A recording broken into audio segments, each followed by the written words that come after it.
Hi అండి. నమస్తే. నేను మీ Lakshmi. Welcome back to our channel. ఈరోజు మనం కరకరలాడే క్రిస్పీ అయిన కొబ్బరి లడ్డూలు చేయబోతున్నామండి. కొబ్బరితో మనం చాలా రకాల స్వీట్లు చేసుంటాం గదా! ఒక్కసారి ఇలా గూడా చేసి చూడండి. టేస్ట్ అయితే చాలా బావుంటుంది.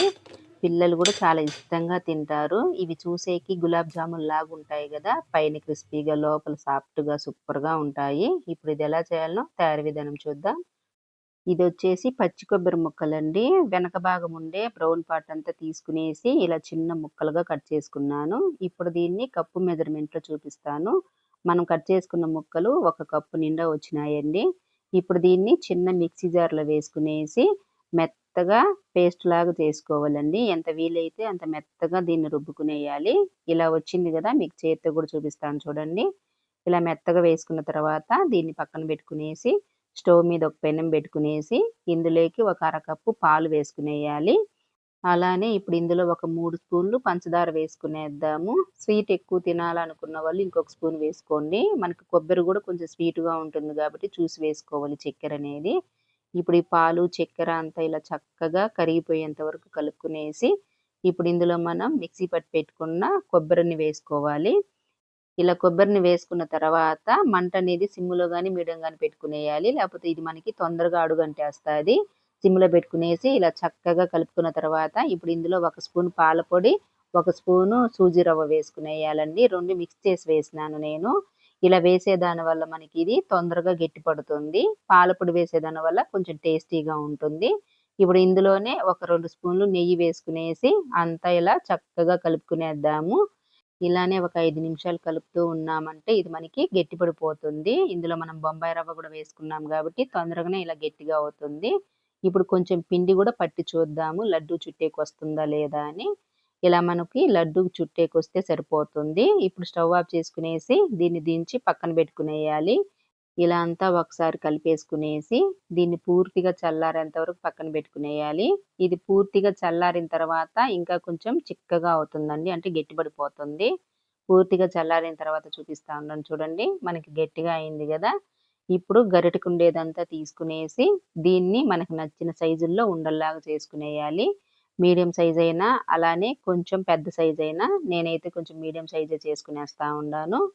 ఇలా రౌండ్‌గా చేసిన కొబ్బరుండల్ని ఒక ప్లేట్‌లో పెట్టుకునేద్దాము. ఇదే మాదిరిగా మిగతా పిండిని గూడా చేసుకునేయాలండి. నేను ఇందులో యాలకుల పొడైతే వెయ్యలేదు. ఒకవేళ మీకు నచ్చితే వేసుకోండి. యాలకుల పొడి వేస్తే నాకు కొబ్బరి ఫ్లేవర్ అనేది అంతగా అనిపించదని వెయ్యలేదు. ఇప్పుడు మొత్తం అన్నీ చేసుకున్న తర్వాత చూపిస్తా ఉన్నాను చూడండి. చూసారు గదా! మొత్తం మనకి 13 ఉండలైతే వచ్చినాయండి. ఇప్పుడు దీన్ని పక్కన పెట్టుకునేసి స్టవ్ మీద ఒక పెనం పెట్టుకునేద్దాము. ఇందులోకి ఒక ముక్కాలు కప్పు చక్కెర వేసుకునేయాలి. మంటనేది సిమ్‌లోనే పెట్టుకునేసి దీన్ని క్యారమలైజ్ చేసుకోవాలండి. ఇలా చక్కెర కరుగుతూ ఉన్నప్పుడు ఇంకొక సైడ్ మనము బటర్ పేపర్ అయినా లేదా ఇలా ప్లేట్‌కైనా కొంచెం నెయ్యి రాసి పక్కన పెట్టుకునేద్దాము. ఇది వెంటనే చేసుకోవాలి. ఇప్పుడు మనం స్టవ్ మీద పెట్టిన చక్కెరని ఇలానే కలుపుతూనే ఉన్నామంటే క్యారమెలై అయితది. దీన్ని మీడియం ఫ్లేమ్ గాని, హై ఫ్లేమ్ గాని అస్సలు పెట్టకూడదండి. కొంచెం లేట్ అయినా గాని సిమ్‌లోనే పెట్టుకునేసి ఇలా చక్కగా క్యారమెలై చేసుకోవాలి. ఇది మళ్ళీ ముదురుపాకైనా గూడా చేదుగా ఉంటుంది. లేతగానే ఉండాలి. కలర్ మనకి ఇలా కొంచెం యెల్లో కలర్‌గా ఉంది గదా! ఇంకొద్దిగా కలర్ ఆరెంజ్ కలర్ అవుతుంది. అప్పటి వరకు ఇలా కలుపుతూనే ఉండాలి. ఇలా కలుపుతూ ఉన్నామంటే మనకు తెలిసిపోతుంది చూడండి. ఇప్పుడు స్టవ్ ఆఫ్ చేసుకునేసి దీన్ని దించి పక్కన పెట్టుకునేద్దాము. లైట్ ఆరెంజ్ కలర్ వచ్చింది గదా! ఈ మాత్రం ఉంటే సరిపోతుంది.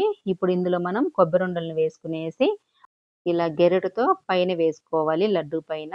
ఇలా వేసిన తర్వాత దీన్ని ఇప్పుడు మనం నెయ్యి రాసుకున్న ప్లేట్‌లో వేసుకునేయాలి. అన్నీ ఇదే మాదిరిగా చేసుకోవాలండి. ఒక్కొక్కటిగా అయిన చేసుకోవచ్చు. 2, 2గా అయిన చేసుకోవచ్చు. ఇలా చేసేప్పుడు మనకి క్యారమెల్ కొంచెం థిక్‌గా అయినప్పుడు స్టవ్ మీద పెట్టుకునేసి కొద్దిగా వేడి చేసుకునేసి మళ్ళీ ఇదే మాదిరిగా చేసుకోవాలండి. ప్రాసెస్ అంతా ఇదేలాగా చేసుకోవాలి. అన్ని ఉండల్ని చేసుకున్న తర్వాత మనం దీన్ని ఒక 10 నిమిషాలు గాని 15 నిమిషాలు గాని ఇవి చల్లారేంత వరకు పక్కన పెట్టుకునేయాలి. అప్పుడే మనకి క్యారమెలై అనేది లడ్డూకి పడుతుంది. అలానే క్రిస్పీగా అవుతాయి. ఇలా పూర్తిగా చల్లారిన తర్వాత ప్లేట్ నుంచి తీసి చూపిస్తా ఉన్నాను చూడండి. ప్లేట్‌కి నెయ్యి రాసుకున్నాం గదా! తీసేకి కూడా చాలా ఈజీగా ఉంది. ఇంట్లో కొబ్బరి మిగిలినప్పుడు అప్పుడప్పుడు ఇలా వెరైటీ స్వీట్ చేసినామంటే ఎవరైనా ఇష్టంగా తింటారండి. ఇవి చూసేకి గూడా చాలా బావున్నాయి గులాబ్ జామున్‌లాగా. పైన క్రిస్పీగా, లోపల సాఫ్ట్‌గా టేస్ట్ గూడా సూపర్‌గా ఉంటాయి.